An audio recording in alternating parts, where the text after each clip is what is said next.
Hello, global gardeners, and welcome to another Monday edition of your Gardening Week Live.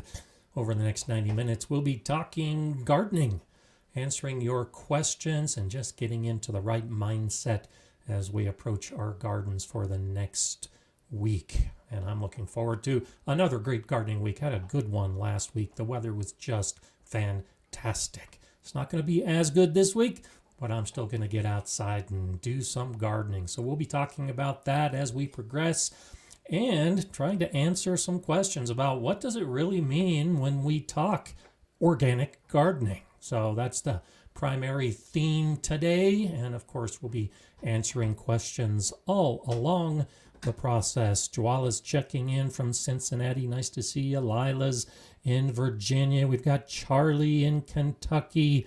So nice to see everybody here today. Laura, so glad that you're falling asleep with us. Just got home as a night shift nurse. Bettina's in Ontario. That's so nice to see everybody here. And of course, Heidi and Jay, our wonderful moderators, are following along, answering your questions and helping out at every turn. Let's go ahead and start with a question that Brian had to begin today, wondering about perennial cover crops. And so I've talked a little bit about cover crops in the last few months, and I've got a couple videos on cover crops. But this is really good concept, doing perennial cover crops, because most often we think in terms of cover crops as something we start in autumn, leave on our beds through the winter, and then in spring we cut them down, we turn them into the soil, but we get to planting our garden and we kind of stop thinking about cover crops.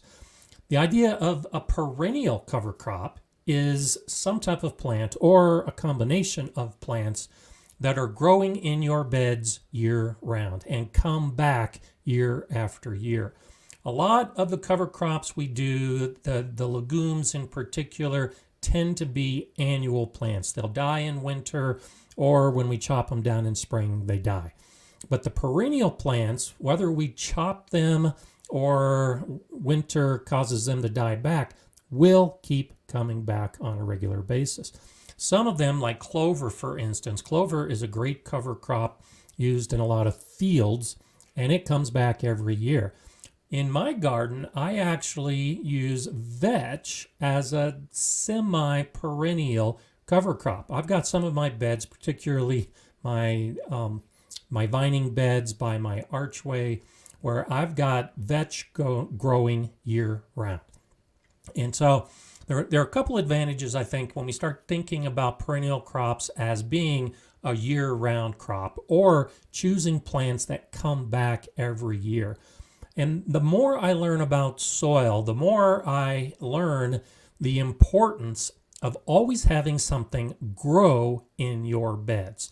Now, for some of us with the harsh winters, nothing grows in winter, but we can still have plants in the bed. We can still have those roots in the soil, and that greatly benefits all of the soil life that you have. Having those roots in soil is just an incredible advantage. And so that's what perennial cover crops really bring to a garden, is that aspect of always having something growing in your beds, something that's easy, that you don't even have to deal with because it comes back every year. And along the way, it benefits the soil life, which then benefits your plants. So in my tomato beds this year, I continued growing some of the cover crops I had put in from the year before. I had some winter rye, for instance, that I allowed to keep growing all winter long. And it essentially was a living mulch. It really helped that soil, and the tomatoes did great. Now, sure, a lot of the cover crops that you're going to have in place will require water and they will take nutrients. But the benefits they add to the soil, whether you leave them in place as a living mulch or at some point turn them back into the soil to add that biomass, I think are great benefits. So I don't have a video that specifies or focuses on perennial cover crops, but I think it's a great idea, and maybe I'll consider doing that this winter as I move forward with some of the videos. So cover crops are great, and yeah, do think beyond just autumn cover crops. Think about perennial cover crops and perpetual cover crops, and you may see some great improvement in your soil. Kate says hello from Texas. Hello back to you, Kate. Nice to have you here. TJ the Hawk is wondering, when was my first frost this year? I forget the exact date off the top of my head. I have it written down, but I think it was around October 14th or October 15th.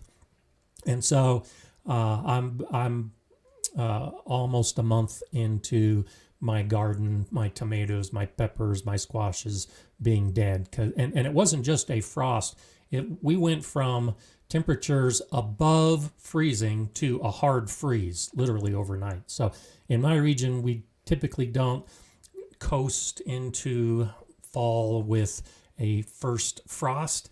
We typically jump in feet first with a first freeze, and it's often a hard freeze. So it was about the second week of October, if I remember right.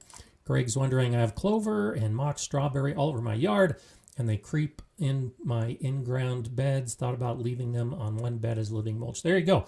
Great idea. And especially and wild strawberries or a mock strawberry, anything that's a low ground cover can really benefit because it cuts down on weeds, first off.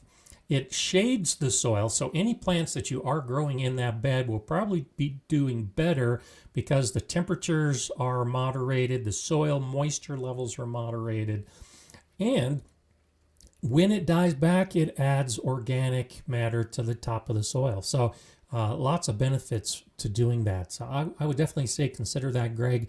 Test it in one of the beds and see what you think about it. Colorado Bird Nerds checking in from West Cliff. Nice to have you here. Mage Grey Wolf says, since marigolds can drop lots of seeds, they can come back on their own.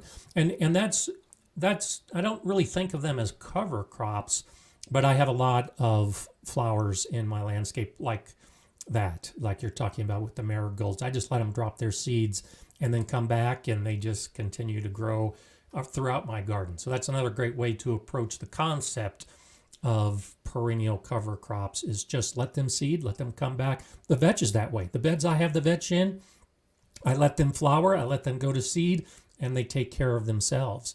And so those beds continue to be reseeded by that hairy vetch that's growing in those beds. And I love that plant. I've talked about it before. It's one of my favorite cover crops. It's one of the first plants to flower in spring. And so it's flowering when there aren't many flowers for the pollinators. But right now, it's flowering in my garden. And so it can handle some really cold conditions. And even after almost a month of nights below freezing, my vetch is in flower. So it's one of the few plants in my garden right now that is flowering and providing food for late season pollinators. So I just love hairy vetch, and that's why I treat it as a perennial and a year-round plant. It grows as often as I can get it to grow. Hi, Jay. We have a warning frost or two and snow. If you cover plants, you get a few extra weeks. Absolutely. And if you look right here in this bed, this is actually my garden this morning. And so in this bed right here where I've got some kale and some lettuce and some Swiss chard and Brussels sprouts, you can see this is the only bed in my garden right now that I still have the hoops on. And it's for that reason. We've had those couple hard freezes, and those plants can handle the cold, but when I get the really cold weather, the hoops are already in place to throw some plastic over to continue extending my season as late as possible. And so for me in my garden, to have a bed that's still green and harvestable in mid-November is fantastic. And this bed right here, this is the one that I showed in that video where I was doing cover crops a little more than a month ago. And most of those cover crops are suitable for cold climates. They're doing great. and I've got them growing in a couple other beds as well. So if you choose your cover crops well, you can have them growing in cold weather and hot weather alike. So it is a great idea. Bob's wondering, any comments on the idea of carbon sequestration in larger garden plots?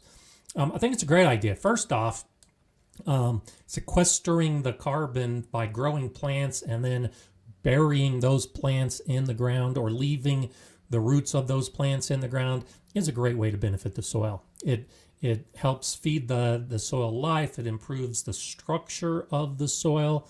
When we do it as gardeners, not all of the carbon is going to be sequestered. Some of it is going to be released into the atmosphere as we dig in those beds and put new plants in those beds, and as the soil life feed on that material. But yeah, I think it's a great idea. You can do it on purpose. You can actually have fields for the purpose of sequestering carbon by growing the plants in your landscape and then allowing them to stay on the fields or in the soil. And it takes no effort whatsoever. But I approach it more from a perspective of not the carbon sequestration, but just the improvement of the soil by returning as much organic matter as I can to the soil. And so it'll get to the topic of the day when we start talking a little bit more about what organic gardening really means. And a lot of that is focused on the soil and how you approach the soil. Yankee Sister, nice to see you here on Monday. Good morning back at you. We'll be listening and learning. Everyone have a great day, and you have a great day. Have a great week. Have a great month. Yankee Sister is just, I've never met her, but I look forward to the day when maybe I can, because I just love her enthusiasm and the support and the positivity every week. So nice to have you here and to see that super chat. It's great. Cal1699 saying to Bob, as I understand it, gardening is at least carbon neutral, as adding organic matter is balanced with the off-gassing can be a small form of sequestration depending on the technique used. And there you have it. And that's basically what I was saying in a few different words. And the idea is that as gardeners, we typically are focused on producing food and producing plants. And just the act of gardening does cause the off-gassing, and it does cause the loss of the carbon dioxide and other forms of carbon as we're gardening. But the benefits, when we think about that concept, so if you approach gardening with the intent of trying to sequester carbon, it's going to work to your benefit. It's really going to improve the soil. And so let's use that as a jumping off point to get into the topic of what is organic gardening.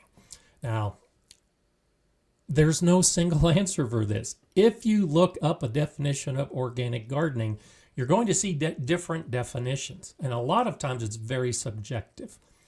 In general, the accepted commonality is that organic gardeners do not use synthetic chemicals in their garden. That's a baseline. From there, you have some organic gardeners who don't use pesticides of any type. You have some organic gardeners who don't use fertilizers of any type. And so some definitions will say don't use organic fertilizers and pesticides. Okay, well then that means you can use organic fertilizers, or you can use organic pesticides. And so this is why I wanted to talk about this subject today, because you can see how you can start going down all these little rabbit holes. You are really the one that can define for yourself how you do organic gardening. Here's how I approach organic gardening. I approach it as a philosophy. To me, organic gardening is seeking a balance with nature in my garden. And I accomplish that by not using synthetic fertilizers and synthetic pesticides. I still have the option, if I so choose, to use organic fertilizers and organic pesticides. But I, as much as possible, try to not use any fertilizers or pesticides as I seek that balance with nature. And so I've shown this in some of my videos. I've talked about this in live streams before. The idea is that if you can get your soil living and reaching that point where it can give everything to the plant that the plant needs, then you really don't need fertilizer and you really don't need pesticides. And that's really what organic gardening comes down to. The soil. If you learn about soil, build your own soil, do everything you can to feed your soil, then your soil will take care of your plants. And you've heard me say this before. Soil is key to gardening success. And so I'm an organic gardener and I focus on my soil. I do everything I can to improve my soil so that I don't need fertilizers and I don't need pesticides. And oh, by the way, that also means I don't need to use synthetic fertilizers and synthetic pesticides. So we'll continue talking about this as you have questions, but the key to all of this when you talk organic gardening is there's no agreed upon definition. It's different in corporate agriculture. For the farms that are certified organic, there are very precise actions they need to take. Very specific certifications they have to be able to sell organic produce or even to sell organic seeds. And so that definition of organic farming is clearly defined. But as far as organic gardening, it's whatever we want it to be. And so I'll buy seeds, or I'll save seeds, or I'll borrow seeds, and I'll trade seeds. It really doesn't matter to me whether those seeds were grown organically or not, whether those seeds were certified organic or not. I know once I put those seeds into my garden, the methods I'll be using are organic gardening. Therefore, those seeds are organic to me. The produce I grow is organic to me. There's no certification involved. It's just I'm an organic gardener and I grow organically and my produce is organic. So that's why there can be so much confusion about this, because we often confuse ourselves as gardeners with farmers who are regulated. And so I just relax about the whole thing and just try to grow in a way where I work with nature as opposed to trying to fight nature in my garden. Okay, Llama says, that's my goal, to not even have to use organic fertilizers. Just trying to build up the soil health. Now that I'm composting, I'm hoping next year will be the last year. Good for you. And compost really can be a game changer, especially if you make your own compost. Because if you know what's in your compost, that's even better. You know, using compost is great. And if you can't make your own compost, or you can buy your own compost. And so that's one of those arenas, if you really want to be a stickler, and I have people all the time criticize some of my methods for not being as organic as it could be. And that's why I'm saying organic is whatever you want it to be in your own garden. So don't let others criticize you for how you do it. But the idea being that if I buy compost to put in my garden, then I'm not an organic gardener. Because the only way to be an organic gardener is to make your own compost. Well, sometimes you can't make your own compost. Sometimes you have to buy it. And so until I can make enough compost to supplement all of my needs within my garden, I'll have to continue to buy some compost. That compost may or may not be organic, but it's what I have to use to move forward. And so it's one of those things that I don't want to say that there are organic police around, but there are a lot of people on YouTube that are policing the concept of organic gardening. And I just want to say, relax a little bit. Do what you can do what you want to do, and hopefully strive to do more to make yourself happy when it comes to organic gardening. Jay says, no chemicals go to my garden. Closest to that is diatomaceous earth and baking soda. Absolutely. And at the Galileo School Garden, I used to say that we were beyond organic, because organic farming and even organic gardening allows the use of organic chemicals. And we use no chemicals whatsoever at the school garden. And we're able to grow tons, literal tons of produce in that garden. And I think it's doable if you focus on the soil and realize that it may require more work. If you have a pest that's eating your plants, instead of spraying it, go out there and pluck it off with your fingers, or get something like diatomaceous earth. That might be an easy way to deal with some of those pests. So definitely some things that you can deal with and consider yourself organic. David's wondering, what is cold compost and how do you make it? So cold compost is basically just putting all your organic matter into a pile and then walking away from it. I have a video about this. I call it lazy composting. And I do a lot of lazy composting. The idea being that when you have organic matter, it's going to be broken down by primarily bacteria, but also fungi.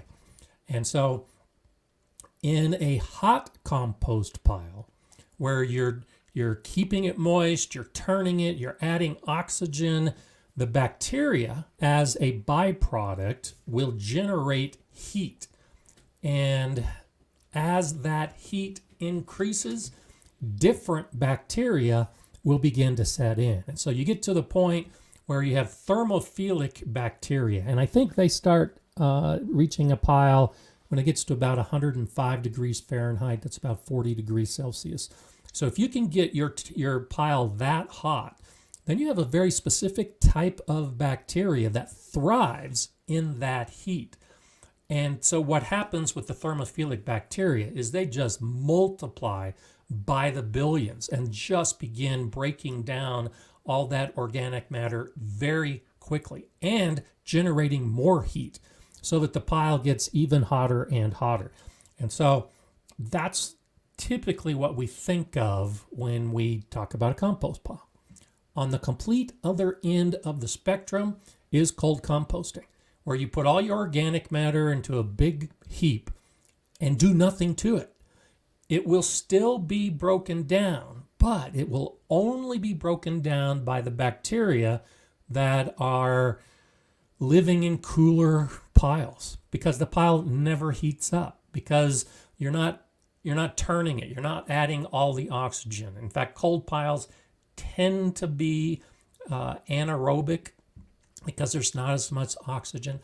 And because you don't have that explosion of the population of bacteria, it takes a lot longer to break down. So in a hot pile, if you're turning it every 2 or 3 days, you can have finished compost in a month. In a cold pile, you're doing nothing to it. And maybe in a year, that material will have decomposed to the point that you can use it in your garden. There's some advantages to that. That heat actually causes a lot of off-gassing of some of the nutrients that we want in our compost. So in a hot compost pile, a lot of the nitrogen is actually released back into the atmosphere. Whereas in a cold pile, you don't have as much loss of some of those nutrients that would be off-gassed as part of the decomposition process. So there's cold compost to you. I call it lazy composting because I just throw everything in a pile and then walk away from it. And so here, just showing my garden, this was a bed that I had a whole bunch of tomatoes in. All of my tomatoes in this back metal bed area, all of the peppers, all of the kohlrabi, and that was in this bed, and the beans. I've just thrown those into a pile. And I've started a new compost pile, and it's starting off as a cold pile. It's going to sit there for probably 6 months. In the spring, I'll probably turn it and keep it moist and add some oxygen, and it'll turn into a warm pile. It takes a lot of work to get a hot pile, but you don't have to do just cold or just hot. You can do combinations of it. You can start off with a cold pile and then turn it into a hot pile just by adding some good nitrogen sources and keeping it turned. And that's actually what I'm planning to do with a lot of the garden waste that I cleaned up this week because the weather was great. And I was outside almost every day doing a lot of work in the garden, which was great. Eric's wondering about vermicomposting dog poop. Can this compost be used in the garden? Is it safe for fruit trees? So when it comes to dog poop and cat as well, I don't advise using it in the garden because there are pathogens and there are some parasites that can be in that can spread to us. And so there's the chance that you can get sick when you work around a lot of dog poop.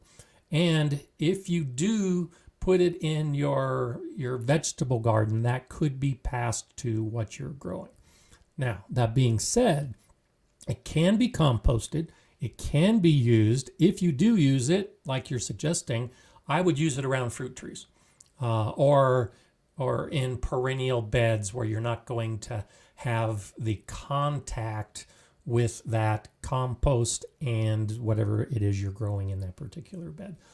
Those pathogens are still probably going to be there, and you might still have those parasites there, but if it's spread out in another area of your garden, exposed to the sun and the weather, they're going to end up dying and not be a problem.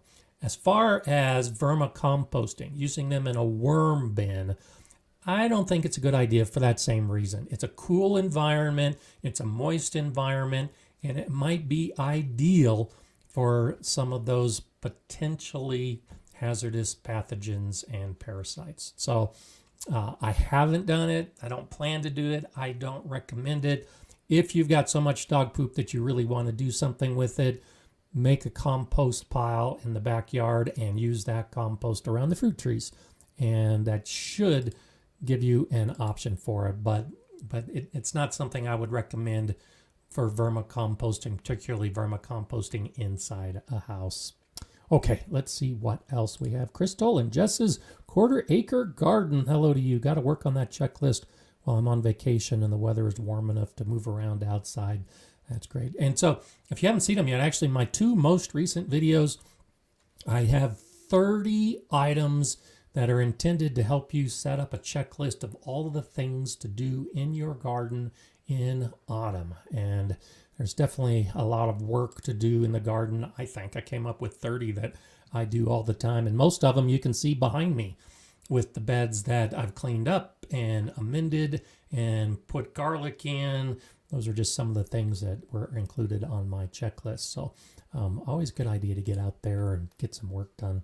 And Dwayne's wondering what my thoughts are on steer manure for fertilizer. And so if you look right here, there's a pile of steer manure that I've had in place in that pile. It's lost about 50% of its volume, and it's been there, I think, since March or April. I forget specifically when I brought all that steer manure. It can be great. There's a couple things to consider whenever you use cow manure or steer manure or horse manure. First off, don't use it when it's fresh. It can be high in ammonia, which can burn plants. So give it some time to age. And it also can have some pathogens. E. coli can be in those manures. And that's why I let mine just sit out and weather for as long as possible. I'm going to be spreading that pile in this whole area to help improve the soil for the future. But a big issue that I've seen when and I talked about this recently in a live stream where I had a donation of tons of steer manure at the school garden. Well, they used salt licks in the ranching, and so that manure had high levels of salt. which is yet another reason to just let it sit in a big pile and allow that salt to leach out before you use it. So it's wonderful.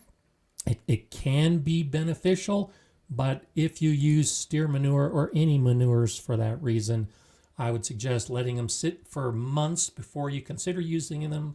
And then the best way to use them is in your compost pile so that it mixes with all the other organic matter, and then use that compost in the garden as a soil improvement. Okay, let's see what else we have. Heidi's saying to love always, how often depends on what fertilizer you're using. I would go by what it says on the package or a little bit less. And that comes from Love Always. Jasmine asking, can I combine all my old grow bag soil in one container, kiddie pool, and reuse it when I need? And so I have a video where I talk about revitalizing the soil, and a lot of it depends, like Heidi was saying, on how often or how much fertilizer you were using. But I say definitely reuse your potting soil. One of the things, and the video is coming out on Thursday actually, I was winterizing my green stock vertical garden. And one of the things I talk about when you have containers is you can reuse the soil, revitalize it like I did at the beginning of the season in that video, or move it to other areas of the garden. And so what I did this year with all my old potting soil, with the potting soil that was in my grow bags that I was growing the potatoes in, with the potting soil that was in the green stock vertical planter, is I put it inside my new greenhouse. And so I'm taking all of my planting soil, my old planting soil, the potting mix that I had, and then working it into the soil in my greenhouse so that that organic matter will have the winter to incorporate, build some soil life, and then come springtime, I'll be planting in the ground in the greenhouse because I've amended it with the potting soil. And there are some fertilizers that were in that potting soil, but it's mainly for the organic matter, and that's how I'm reusing my potting soil this year. Most of the years, I just add new potting soil to it to revitalize it, and then keep growing in whatever that container happens to be. So, yeah, Heidi's right. Just keep reusing it, and a lot of it does depend on what the fertilizers are and how you were using it before. Eric's wondering, have I considered in-bed vermicomposting? I'm trying to simplify my gardening since I have a newborn. Seems like a good idea, but might be hard to harvest once it gets full. And so years and years ago, I think I might have mentioned this long ago in a live stream. And so my father, back in the 1970s, came up with this new idea of raising worms and harvesting the castings. And so every weekend for a year and a half, my brothers and I went out to a friend's house. He had horses. We would clean out the stalls and then take the manure from a week or two before and feed the worms. And we had this process where we would age the manure for a little bit, feed the worms. And when it came down to it, it was extremely difficult figuring out how to harvest the worm castings from those beds. So we never did it. It was a busted business venture of my father, and it's not a reason, I think, to approach worms in your garden bed. The idea that you're harvesting it. Instead, you can indeed add worms to your beds for the purpose of the worms eating the organic matter and leaving behind their castings. And that's a much easier way to do it. If you really want to do vermicomposting, where you're going to harvest the castings, then it becomes much more technical because you have to have layers of the organic material that they're going to eat, and then you're harvesting that layer of castings after a month or two, however long it takes for them to eat it, and how many worms you have. And along the way, you really can't be growing plants in that bed, because when it comes time to harvest, you're going to be disrupting the plants. So instead, just think about adding worms. And as far as the vermicomposting worms, like the red wigglers, well, they live in a very small temperature range. And so if it gets too cold or if it gets too hot, the worms will stop eating and in many cases die. And so a red wiggler only lives in the top few inches of soil. And once the temperature goes outside that small range, well, the worms are going to die. So you can do it in your garden, depending on what your weather is like, for a brief period of time until the conditions go beyond what the worms are going to live within. And that it really can be more work than I think. So if you're trying to avoid work, then I would say don't even think about vermicomposting outside, because there's just too many other factors at play. And it's so much easier just to set up extra plastic bins inside and do your vermicomposting that way. Because if you do it right, it really can be pretty easy. And LP is right. The worms will die, but their cocoons will survive. And that does depend, because depending on the type of worm and depending on how cold your soil gets, some of the cocoons will die. But yeah, it's definitely possible to continue the cycle, but it's going to shut down when the temperatures get outside that range. Carla says, for grass, one needs a bacterial mulch. Grass clippings or alfalfa pellets with only a small amount of leaves. I think that was probably in response to something else. But that we've talked about that, and so let's talk about that as part of the theme today, with the idea of organic gardening and what we can do as we look at our soil. And so Dr. Elaine Ingham, the advocate of the soil food web, does a lot of talking about this, and lots of videos of her lectures. Different plants require different types of soil. You have bacterial dominant soil and you have fungally dominant soil.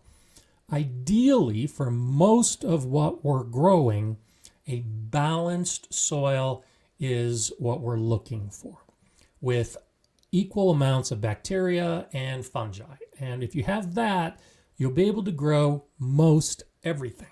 But some plants, like Carla's talking about, grass, for instance, does better with a bacterial-rich environment. And so the bacteria comes from the mulches that we're using. And so if you're mulching with straw and grass clippings, it's primarily going to be bacteria that decompose that mulch. If you're mulching with wood chips, then it's going to be fungi that are primarily breaking down that material. And so, for instance, way in the back over here where I've got my fruit trees, I have wood chip mulch, because trees do better in a fungally dominant soil. And so I'm mulching with wood chips around my fruit trees with the intent of that soil having more fungus, the fungus breaking down the wood chips, than a bacteria. And so the fungally dominant soil around my fruit trees should benefit those trees. Whereas in this bed, you can see some of the straw. There's fresh straw that I just put down in addition to grass clippings. That's my vegetable garden bed. Most of the vegetables we grow tend to favor a bacterial dominant soil. And so this is all part of the organic gardening concept. When we are talking about focusing on your soil, is understanding things like mulches and how mulch will affect the soil and what lives in the soil as well. So chalk that up. I talked about it a week or two ago as far as doing research on a specific subject, and soil is a great subject. So there's some homework for you for the next week, is do some research. Look up some of Dr. Elaine Ingham's Soil Food Web lectures and they talk about the fungal aspects of soil or the bacterial aspects of soil. And I think it's one of those things that can really blow your mind when you realize what you can do. And Dr. Ingham actually advocates, if you're serious about gardening, you should have a microscope and you should dig up samples of the soil in your yard and in all the different beds, and you should look at it underneath your microscope, and you should track what's growing in your soil. You should track the bacteria and the fungi and the nematodes and the protozoa. And you can figure out by looking through a microscope what you need to add to your soil to get your soil into a better state. I haven't done that yet. I actually plan on doing it at some point. I think it's a lot of work where most of us, we could just add organic matter to our soil and it'll eventually balance out. But you can take it to that extreme that Dr. Elaine Ingham advocates. Get a microscope and do your own analysis of your soil to figure out what plants to grow in which beds based on whether the fungus is dominant or the bacteria is dominant. So craziness when it comes to thinking in terms of organic gardening, because in the past, and with a lot of the farmers out there, they're not thinking about the soil. They're not thinking about the life in the soil. They just throw chemicals, and that's what their solution is to the plant problems. If the plants aren't growing, it needs more fertilizer. If there's pests attacking, it needs pesticides. Well, that's completely opposite the concept of organic gardening, which is no synthetic chemicals, and maybe even getting to the point where you don't need any chemicals at all. So some crazy ways that you can approach it. Carla says there's ways to use water in a mason jar to test what's in the soil. And so that's a real good way to tell the type of soil you have. And so soil tends to be sandy or clay-y or loam-y. And so sand, clay, and loam are the primary ways we describe our soil. And so, yeah, take a mason jar, take a couple cups of soil, put it in the jar, fill the jar close to the top with water. You can put a couple drops of dish soap if you want, though that's not absolutely necessary. And then shake the whole thing up and let it settle. And what's going to happen is that the sand, which is bigger particles, is going to sink down to the bottom. And the loam, which are kind of medium-sized particles, are going to now form a layer on top of the sand. And the clay, which is the smallest particle, will form a layer on top. And then any organic matter you have in the soil is going to be light and is either going to float at the top or is going to form a light layer on top of the clay. And so what you do then, after letting that set for a few days, is measure how much sand you have, how much loam you have, and how much clay you have. And you can figure out based on the ratio whether you have a sandy loam soil or a clay loam soil.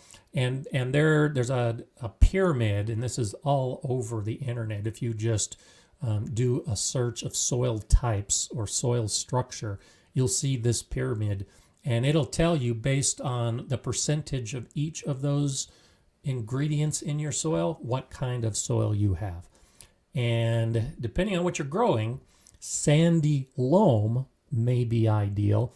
Or actually, I'm reading more and more with some research that shows we tend to think clay is bad, but clay can actually be good in a soil. So a loamy clay soil can actually give you some options and grow some things you might not be able to grow in a sandy loam soil. So you're exactly right, Carla. There is a way to do that, and that's how it is. And if you've never done that, it's a great way to at least get an initial analysis of the makeup of your soil based on the sand and the loam and the clay.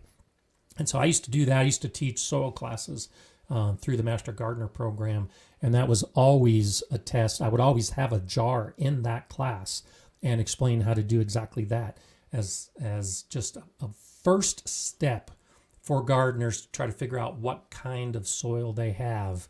And so if you figure out if you've got primarily sand or primarily clay, it can help you anticipate some problems that you may see in the garden. So last chance, Monica, don't worry about being late. Glad you're here today. Crystal and Jess says, also, my beds are 2 feet deep. We had a rabbit this year, but never found any damage. 2 feet deep is actually really nice.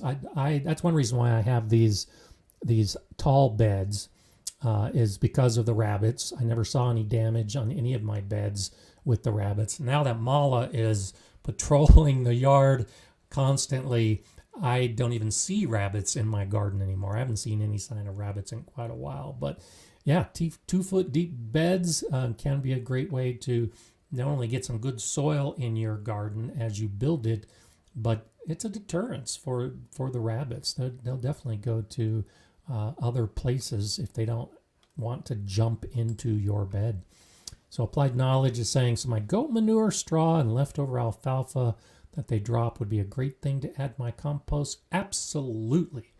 I raise goats, chickens, and rabbits. I add these manures to my garden spot all year long. Yeah, those, in fact, so goat manure tends to have a fertilizer or a nitrogen component to it, though there are other nutrients in there. Straw is a carbon component, and alfalfa is a nitrogen component. So you may need more straw and leaves, another great thing to add, because the manure and the alfalfa might make that pile nitrogen rich, and so it might end up smelling, might get too hot actually.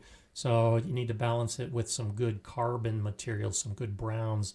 Straw's a great start, but especially if you've got a lot of fallen dried leaves, I love taking manures and chicken manures that I get from my daughter and neighbor, adding them to dried leaves, and that can be a great way to use that material. So yeah, absolutely, add that to your compost pile. And Nikki said, start using sawdust in compost pile, another great carbon brown material. And so if you've got a high nitrogen component, you need to get that carbon in there. And sawdust is great too. I have a couple bags of sawdust that I put in my compost as well, that I get from my buddy Steve. And so always nice to add as much variety as you can to your compost pile, but you do need to think about the balance of the ingredients. Colorado Bird Nerd, good morning to you on this Monday. What veggies can I grow outside my fenced garden that our beautiful deer will leave alone? Herbs in particular. I know herbs aren't veggies, but the deer that I've had in the past and recently leave the herbs alone. So thyme and oregano and sage and mint, all of those you can grow outside, and though the deer may eat them, they probably won't. As far as the vegetable garden, rhubarb. I've never had deer eat my rhubarb, and I've never fenced it in, and so I haven't had a problem with the deer eating the rhubarb. I've had mixed results with raspberries, and so in the past, in all my other gardens, never had deer eat my raspberries. But this year, I actually had the deer, very young deer, eating the tops off of my raspberries early in the season. And so there's no foolproof plant, but generally the berries with the little thorns, I haven't had as big issue with the deer. So you can grow those outside in an unfenced area in most cases. I think what was happening in my garden this year was I had a couple young deer, and they were just nibbling. They were exploring the area, trying to figure out what to eat and what not to eat. And they probably figured out that the young, tender leaves at the top of the raspberries, they could get in and eat because none of the lower leaves were damaged at all. So there's a couple ideas. You can also consider doing some trellises, like an A-frame trellis, and grow inside that trellis, and that can also deter the deer. So I've grown beans, for instance, that way, and beans that the deer might normally eat, but because they were growing inside the trellis, the deer wouldn't put their snouts into the trellis to eat them. So I was able to grow beans without having them fenced to keep out the deer. So that there's a consideration. I hope that helps. And thanks again for that super chat. Eric, thank you for that super sticker. I appreciate it. So nice to see that assistance. All those super chats and super stickers. And in my videos now, they also have the super thanks that are underneath the videos.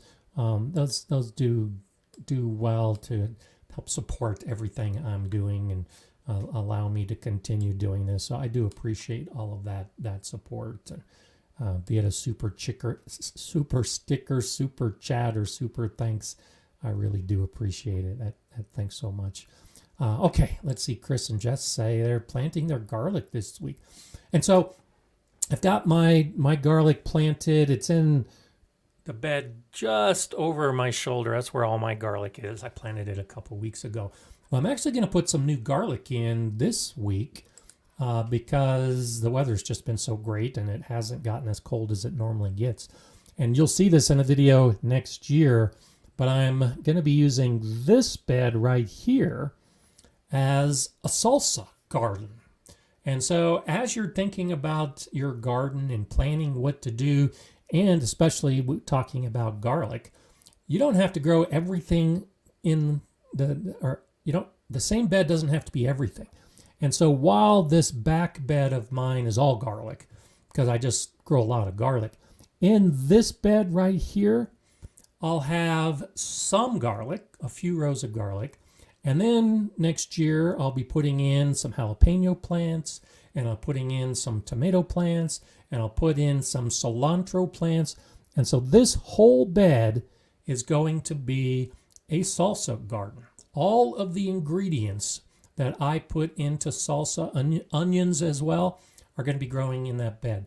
So that means every night during the summer, I'll just go out and harvest some onions and some tomatoes and some cilantro and some jalapenos and some garlic, and I'll make some salsa. So I'll definitely show you that in the form of a video. But this time of year for many of us is garlic planting time.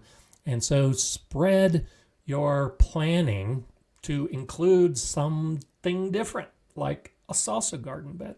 Or like with the deer idea, the deer tend to stay away from garlic. Spread garlic to other areas of your garden that you might have a deer problem. Grow garlic in your flower beds. Grow garlic in your fruit beds. Grow garlic in other areas as a bit of a deterrence. It's not foolproof, but it can deter some of those animal pests in your garden. So glad that you're putting some garlic in this week, and maybe consider spreading it to other areas that you hadn't even thought about as you start looking about some of these other ideas. Jay's wondering, any tips of where to efficiently plant garlic for small and busy gardens, i.e. uses space until August? Container gardening, actually. If you've got a small garden, if you've got a busy garden, you can actually grow garlic in containers, in a grow bag, in a 5-gallon bucket, in a big pot. And that may be a simple solution, is instead of putting garlic into a bed, one of the biggest issues with garlic is you plant it in October or November, and then it stays in the ground usually until June or July, and there's nothing else you can do with that bed while that garlic is growing. And so containers, try moving it to a spot that isn't in the way, and especially if you're just growing small amounts, that can be a good way to deal with it. So hope that helps. That's kind of an efficient way to do it. Or kind of like I was just talking about, where you put garlic in a flower bed or like in this bed, a salsa bed, just do 1 or 2 rows of garlic right next to the edge. And so like let's say along this bed, these are basil plants. Doing an experiment where I'm just going to let these seeds drop naturally and see how much basil I have pop up next year. But like in this bed, you could just do 1 or 2 rows along this side, and you don't need to touch it. You can still cultivate the rest of the bed. You can still do succession planting in the rest of the bed, but that one end that's growing garlic, you just leave alone until it comes time to harvest your garlic. So that's an option for a small garden where you just have a little bit growing in a whole bunch of different areas, depending on how much it is that you want to grow. So Urban Chicken Mama, welcome, even though you're late to the party. Watching on replay is always an option. So, and you know, I watch on replay. Kiri watches on replay. Kiri's the one who goes through and does all the timestamps. And so if you don't know that, if you're new to the live stream or new to the channel, you can go back to all of the earlier live streams and they're timestamped. All of the subjects that we're talking about are timestamped. And so we're about 55 minutes into the show right now. And so sometime next week when we timestamp this video, there'll be a timestamp at 55 minutes that says timestamps. So we'll see what Kiri actually labels this. But you can watch all this on replay. You can also go back, and if there's something like, what was he talking about that week? You can go right to it and just listen to what you want to listen to. I would love to have you listen to the whole thing, but you can just target individual subjects going back over a year and a half now to all these live streams that we've been doing. Okay, let's see what else we have. Good morning to lots of people checking in. River and Dale are with us today. My mother-in-law plants garlic between her roses. She swears it keeps Japanese beetles away. There you go. That's the concept, is putting garlic throughout your landscape as a deterrence for pests. And a lot of gardeners swear by it. I've heard the Japanese beetle deterrence as well. I can't say yes or no because I haven't done it for that purpose. And there are mixed results depending on the pest. I have seen some studies where garlic does deter some, but it actually attracts some. You know, the allium root nematodes are attracted to garlic. And so it all depends what the pest is and where you put it as to whether it'll be effective or not. But yeah, put it in your roses. It's actually a pretty flower. If you're growing the garlic with the hardneck garlic that will have the scapes and will actually flower in early summer, I think it's a beautiful plant. And so you might not be growing garlic to harvest it to eat. You may be growing it just to add a nice visual element to your garden. That's always an option as well. Jesus is God is asking, will I be heating my greenhouse? So no, I'm not planning on adding a heater to the greenhouse, at least not this year. And so I will be using some passive heating in the greenhouse. And you'll see that in future videos. So I'll be using a brick pathway, and that brick will absorb heat during the day and then release it at night. That's a passive heating method for a greenhouse. I'll have buckets of water. Same thing. The water will absorb heat during the day and then release it at night. That's a passive method of heating. Underneath the bench that I'll be building on the north side of the greenhouse, I'll have gravel. That rock will absorb and release heat. So I'm using passive heating methods. And so technically, yes, I will be using heat in my greenhouse, but it's through passive methods. Maybe next year, I've actually started doing some research on it. I'm thinking of doing some solar panels at the top of the greenhouse and using those solar panels to charge up batteries, and then using those batteries for potential heat and light sometime into the winter. I don't know if I'll do it all winter long. We'll have to wait and see how effective it is. So maybe next year I'll be adding some of that supplemental heating by using solar panels and a battery array, but that's well into the future. For now, it's just the passive heating. And this year, this first winter, I'll be documenting and tracking the natural temperatures in the greenhouse and how well the greenhouse holds temperature, and then along with those passive heating methods, how particularly at night, how the temperature is moderated. So you can expect to see that in another video at some point in the future as well. Lots of fun things. The water is a great way to warm a greenhouse. It really doesn't heat a greenhouse. It just keeps it warm. And so the 42-foot dome greenhouse at the Galileo School had a 1,500 gallon tank, and it never froze. And it unless it was very, very, very cold outside, it kept the temperatures in the greenhouse above freezing. And it was purely just the water. It's all about thermodynamics and how water holds heat. But it did get down to 22 degrees. That's about minus 5.5 Celsius on a few occasions.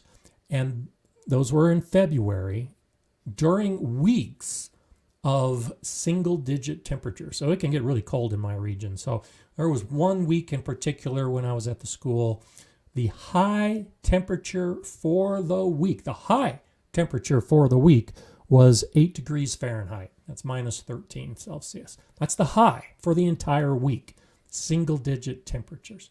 And so that was the week that inside the greenhouse, it got down to 22 degrees, about 10 degrees below freezing.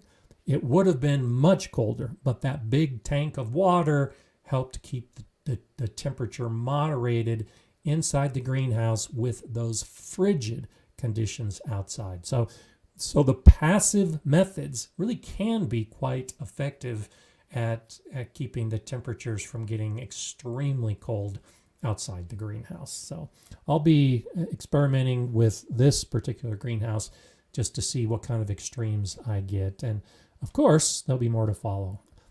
Terry's wondering, did I do a video on greenhouse construction? So yes, and I'm actually working on that. It might be out next week.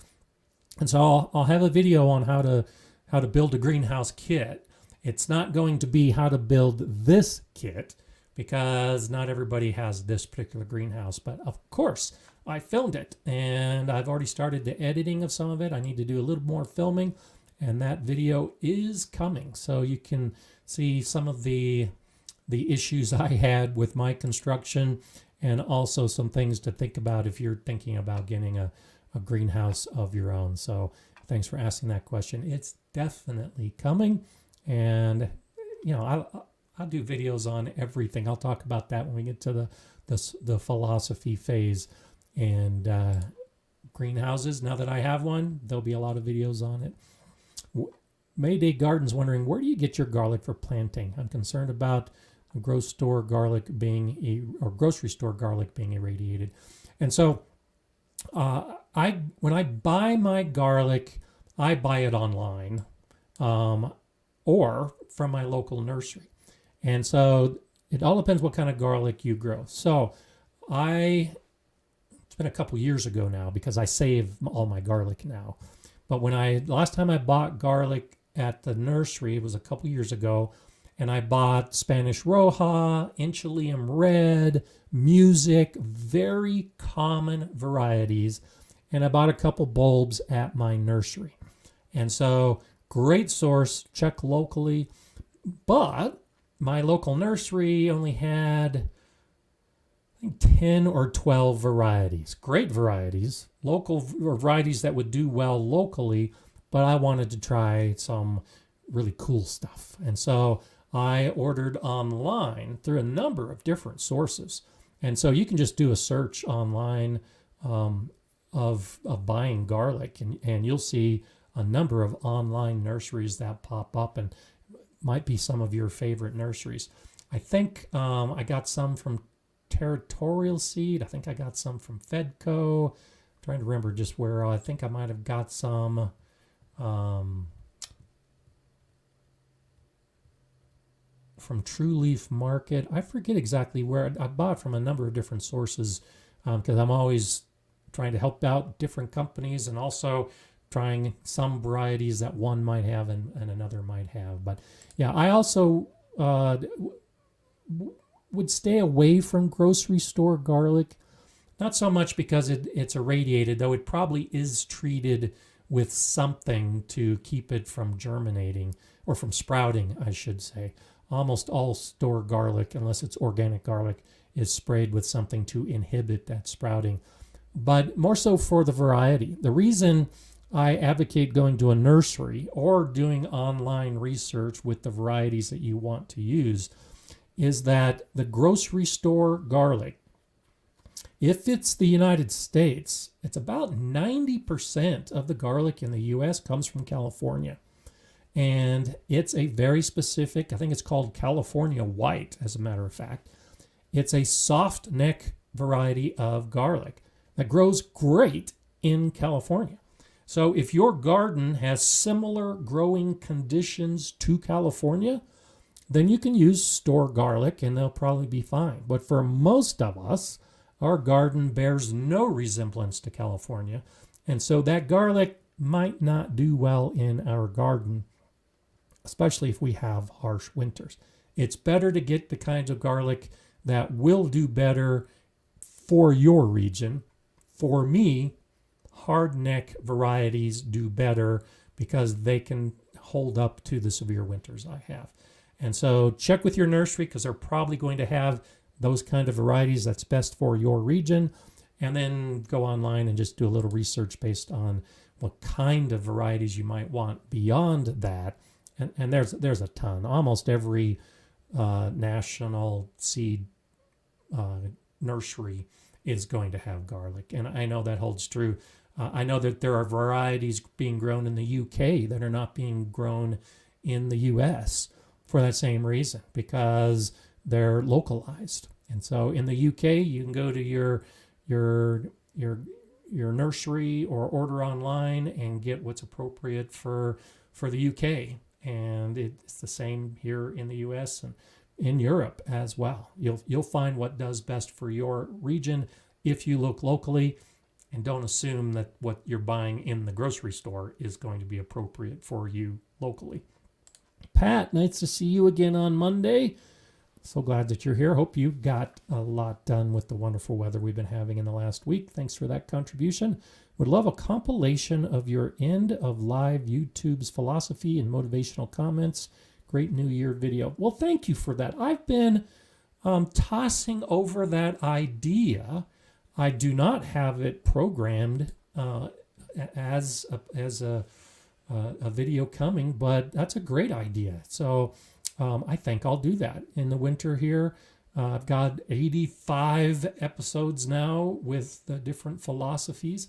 And so I like that idea of a compilation of the end of the live streams with the philosophy and motivational comments. So to you, Pat, look for some of those. There's so many of them now that would be way too much for a single video, but maybe we'll do a series of videos here in the winter as we move into next year's spring for that purpose of motivation and to get you going. So I like that idea, Pat. Thank you so much for suggesting that. See, I listen to you guys. I do a lot of I've said this before, I do a lot of reprogramming of my videos based on your comments and your suggestions and even tips that you throw out there. And so I do like to think it's a collaborative effort to get a lot of these videos out that we do. And so I think it's nice. I'm going to write that down. I'm going to ask Kiri to remind me, and I'll definitely give Pat credit when I do those videos because it was your suggestion. I do try to give credit where credit is due. I had one viewer just got so angry at me a couple years ago because I had planned to do the video on making the cinder block raised beds, and I had actually filmed the video on how to do the raised beds using cinder blocks. But a lot of times I'll film a video and I might not release it for a week or two. And so I'd been planning this in earlier videos where I talked about planning the garden. I actually showed the diagram of my garden plan, and on that plan was the cinder block bed. So anyway, it was months in the making. And a week before I released that video, somebody out there had a comment saying, hey, you should do a video on how to make a raised bed with cinder blocks. The next week, that video came out. That person was vicious, mean, cruel with the comments, saying how terrible I was to not give him credit for coming up with that idea. And it just got so vicious that I had to block all those comments. It was terrible.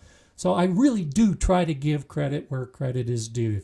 If you suggest something and I make a video for it, I'll definitely mention you in that video. But you do have to realize that there is a lot that goes on behind the scenes with these videos, and I may have already come up with that idea. So if you suggest an idea and it's something that I've already thought of and already shot, then I'm probably not going to give you credit. But in this case, this is a new idea from Pat, and Pat, you get all the credit when I start making those videos.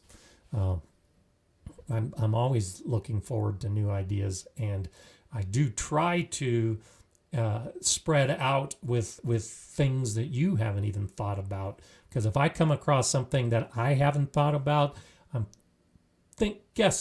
assuming that there's a great possibility that you haven't thought of that. And so in this area back here around my goji berries, I'm actually going to do a video showing how to make raised beds using cement board, using concrete around those beds.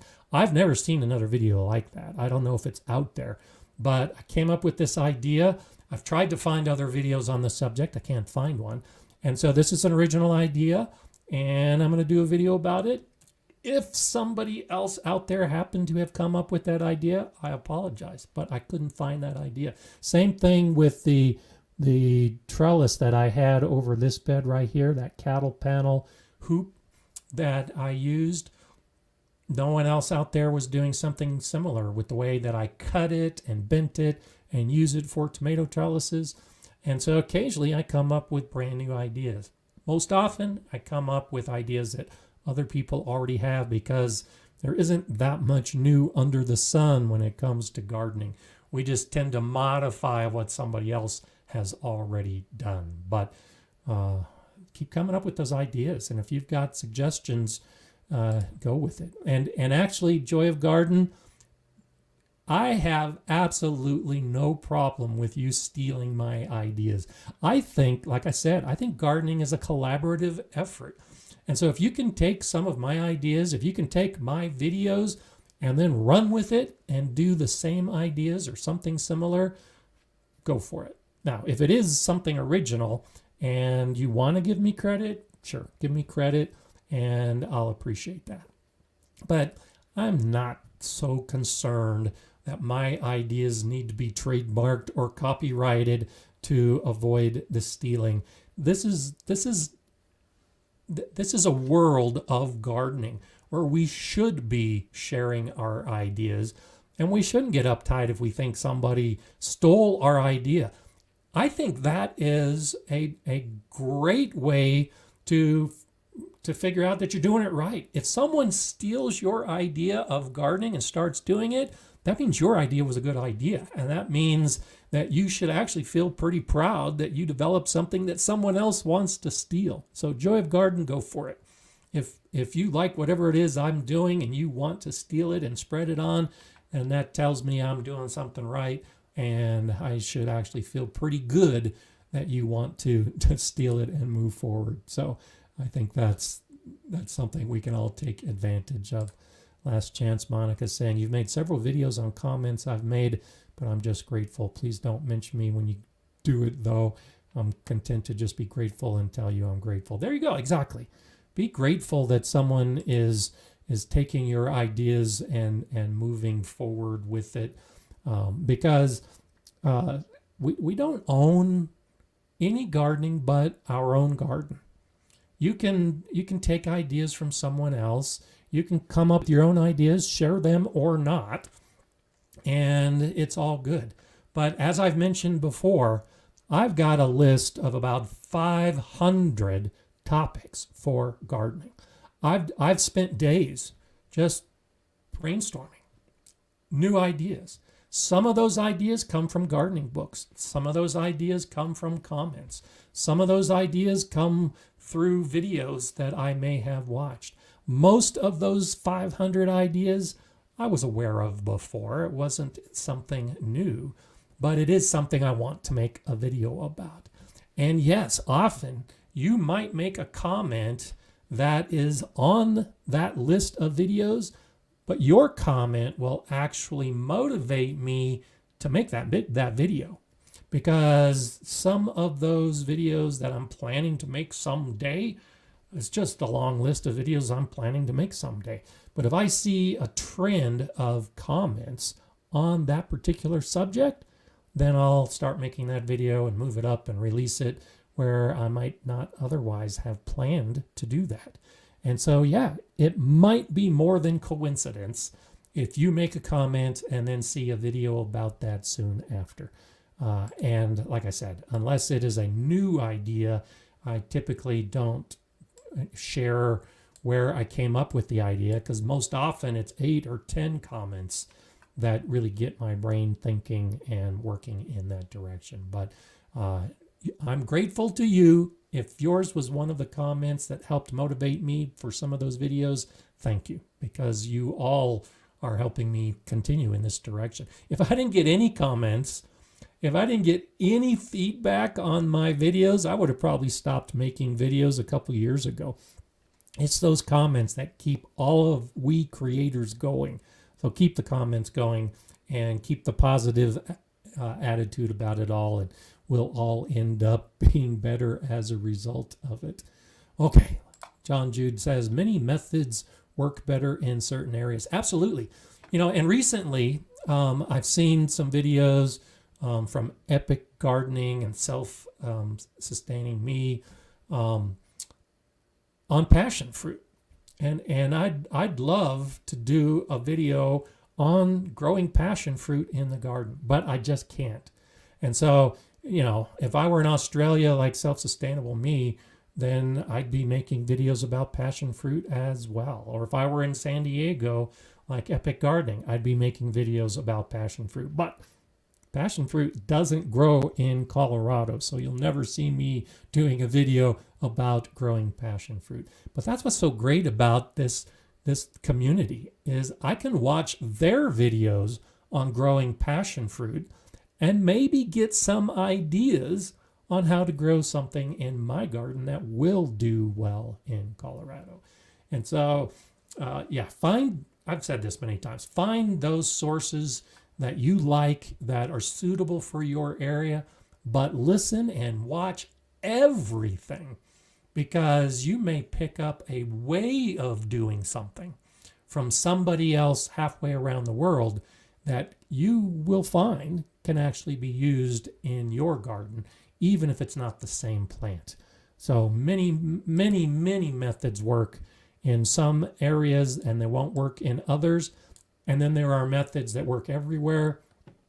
It's all part of educating ourselves so that we can become the best gardener that we can be. Okay, Diversity Love says, please do a show on common pollutants in the garden and also how organics can be overused. Are there any other short-term agents useful for pest management? So actually, I have a video, I have a couple of videos from this last year where I talk about organic gardening myths.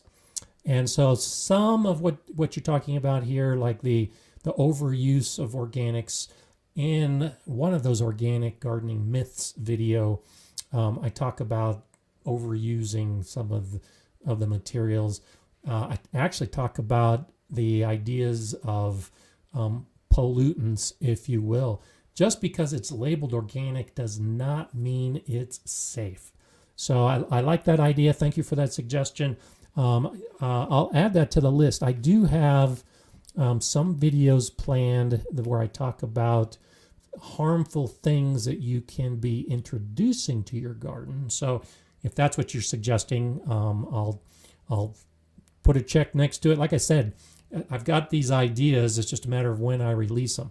But the idea of pollutants may be something new. So let me look into that a little bit, see how I could form that as a video.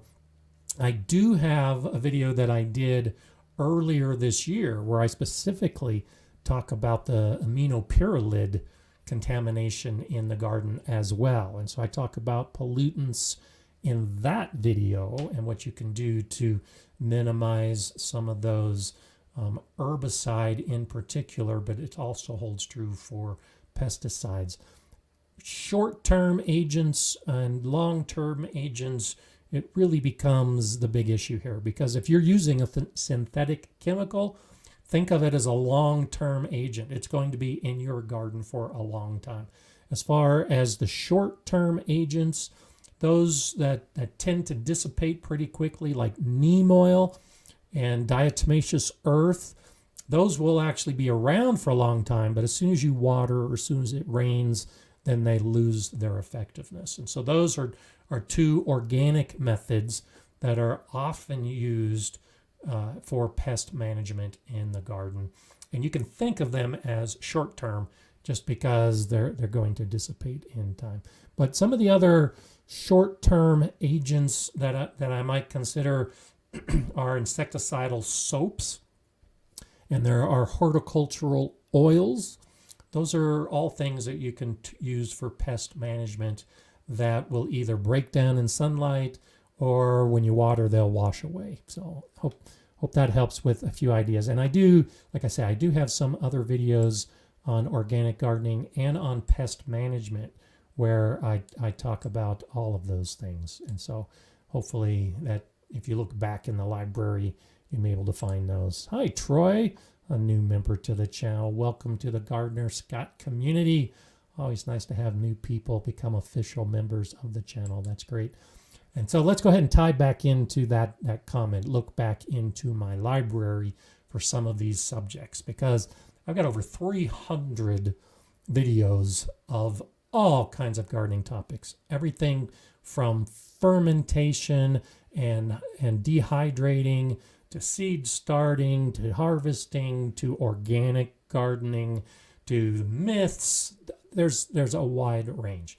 And so as we get to the end of the show today, I want to give a shout out to Dove Garden, because in recent weeks I've talked about educating yourself about picking a focus in gardening and trying to learn more about it, but also about getting a wide exposure to different gardening topics. And I, just like I did where I say look back in my library because I have videos about that. Well, what Dove Garden has done this week in particular is to watch every single one of my videos in order. And so if you go to the Gardener Scout community page and you can click on videos, you'll see all of my videos. And you can set it up. You just click off, I think it's the upper right hand side if you're on a PC. I'm not sure how it works on a tablet or a phone, but you can list the videos by date. And so the reason I know that Dove Garden is going through all of my videos is because they're commenting on every single video. On every single video, they're saying, thank you, Gardener Scott, or they're asking a question, or they're making an additional comment in the order that I did these videos starting many, many years ago. And I think that's fantastic. Not because they're my videos, but because I have such a wide array of information. For someone to actually watch every video in order, you're going to learn whole bunch about gardening. If you watch every one of my videos, it's over 50 hours of video time. And like I said, lots of different topics. I try to plan my videos and release them at different times of year so that they build upon each other. So last year I did a series on container gardening, and each of those videos built upon a previous video. This year I did a series on saving seeds, and while there were similarities, each of those videos were different and they built upon each other. So if you put all of those seed saving videos together, you would learn new things in each of those videos. By watching everything like Dove Garden is doing, well, not only is it a great way to learn a lot about gardening, but I think it's a great way to just expose yourself to things that you might not think about. Because if you are thinking about organic pesticides in particular, sure, you may go back to my library and look up those videos on organic gardening. You might look up that video on the myths of organic gardening. You might go back through my live streams and see if you can find a timestamp where I talk about organic gardening. And that's great. That's what I'm suggesting when I say focus on a subject and look in my library for some of that information. But to go through everything, I am just so impressed with Dove Garden to be willing to do that and to spend the time.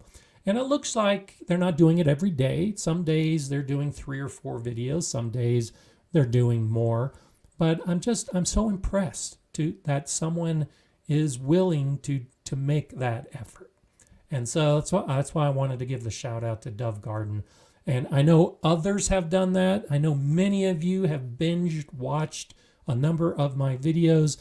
If you have indeed watched all of them, let me know in the comments here, because I would love to know that you've watched over 300 Gardener Scott videos. I just think that would be fantastic. I go back occasionally and watch some of my videos to refresh my mind on some of the things that I talked about 3 years ago. As I'm making new videos, I don't want to make the same video I made 3 years ago. I want to make it different. And so if it's a similar subject, I'll go back and watch some of my videos. Sometimes I cringe at what I was doing 3 years ago. Sometimes I'm actually impressed by what I was doing 3 years ago. But whatever it is, I've forgotten what I was doing 3 years ago. And that's why it's just fantastic. You can actually see the progression on my channel as I got better at making videos and as I started presenting in a different manner. And so I think in some respects it might be a little painful because not all of those videos are exciting, and I think some of them are kind of boring and dull, but I just think it's fantastic that Dove Garden has taken that effort to sit down and watch all of those videos. And there's a lot more to go. I'm guessing they're probably about a third of the way in right now. And so after a couple weeks, they're about a third of the way through the library. But this winter, if you're looking for something to do and you got time on your hands, there's a suggestion. Take some time to go through my videos. And not just mine. If you've got another favorite channel out there, do the same thing. And so I've done that with some of my favorite channels where I'll binge watch early videos, recent videos. A lot of the times I'll see the subject and I may bounce back and forth, but I like to see the progression of some of these other YouTubers out there to see what they looked like 3 years ago and to see how they've improved as well, because I think there's so much we can learn from other gardeners. And so if I watch myself or somebody else from 3 years ago and watch a progression in videos over time to where they are now, it's a prompt for me to say, hey, they're getting better. They've figured out how to do not just this YouTube video thing, but how to do gardening better. And so if you follow my progression of some of these topics, you can see the mindset. You can see how I approach gardening. with the earlier videos to the more recent videos. And hopefully that'll be a way to prompt yourself in your own gardening, that you can go back and look at, hopefully in years ahead, if you're doing a garden journal now, or if you've been doing a garden journal, it's the same concept. You go back and read your garden journals from the beginning, front cover to back cover, and you'll see the same kind of progression. You'll see how you developed your own gardening and developed your own methods in that type of review as well. So that's what I wanted to suggest to you today, is do these kind of reviews where you're reviewing my videos or other videos or your garden journal or your photos. I've done that before too, where I'll go back into my photo library of 10 years ago with what I was documenting in my garden at that time, and it's a really good prompt. It's like, oh, hey, I still do things that way. Well, yeah, because I figured out 10 years ago that was the best way to do it.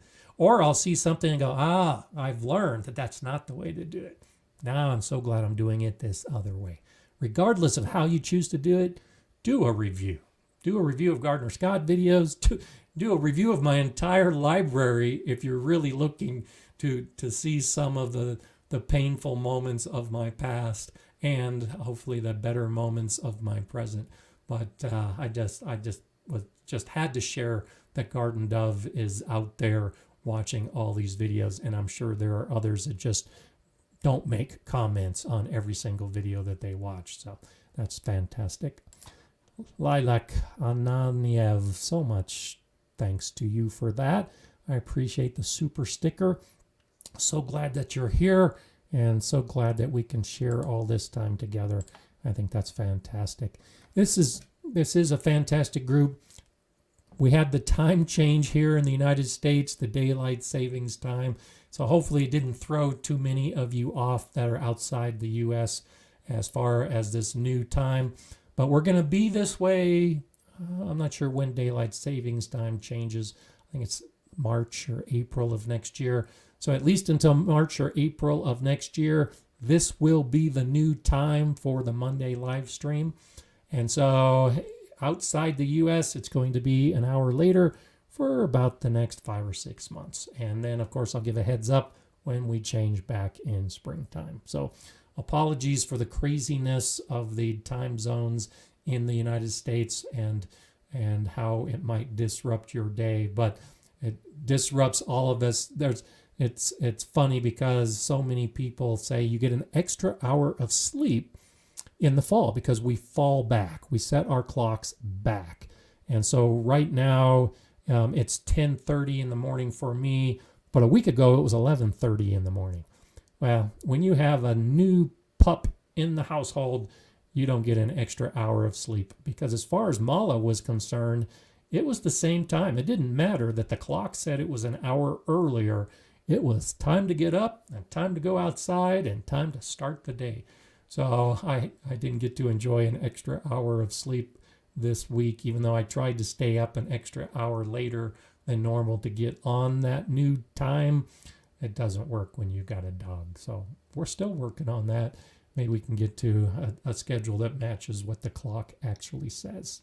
Okay, there you have it. Hope to see you here next week as we do this all over again. And thanks so much for your comments and your support and your ideas. And we'll see you next Monday. I'm Gardener Scott. Enjoy gardening.